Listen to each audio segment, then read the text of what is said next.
2011 সালে সাংসদ জগন্নাথ সরকার শিয়ালদাহ ডিআরএম স্যারকে চিঠি লিখে জানিয়েছিলেন তার লোকসভা এবং পার্শ্ববর্তী কিছু এলাকায় বেশ কিছু গুরুত্ব জায়গা যেখানে জঞ্জাট এতটাই হয় যে সত্যিই কোনো আন্ডারপাস বা রোড ওভারব্রিজ প্রয়োজন। এখন সরকার পরিবর্তন হয়েছে এবং তার দাবির বেশিরভাগই পূরণ করল বর্তমান সরকারের প্রয়াসে নরেন্দ্র মোদীজির নেতৃত্বে রেলমন্ত্রী আইসিনি বৈষ্ণবজি।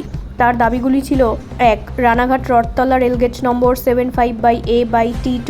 2. চাকদাহ রেলগেট নম্বর 50T। 3. কৃষ্ণনগর রেলগেট নম্বর 68/A/T3। 4. শান্তিপুর রেলগেট নম্বর 75/T স্পেশাল। 5. ফুলিয়া রেলগেট নম্বর 59/I/T/B1। 6. হবিবপুর রেলগেট নম্বর E/59/C/2। 7. বহিরগাছি, এটি রক্ষীবিহীন প্রস্তাবিত গেট যা স্টেশন মাস্টারের থেকে নিশ্চিত করার কথা বলা হয়েছে। 8. কল্যাণী রেলগেট নম্বর 42/SPL/T3। 9. শান্তিপুর রেলগেট নম্বর 3B/E স্পেশাল। জগন্নাথ সরকার জানালেন খুব তাড়াতাড়ি কাজগুলি বাস্তবায়িত হতে চলেছে। ব্যুরো রিপোর্ট, রাষ্ট্রীয় প্রসার বাংলা।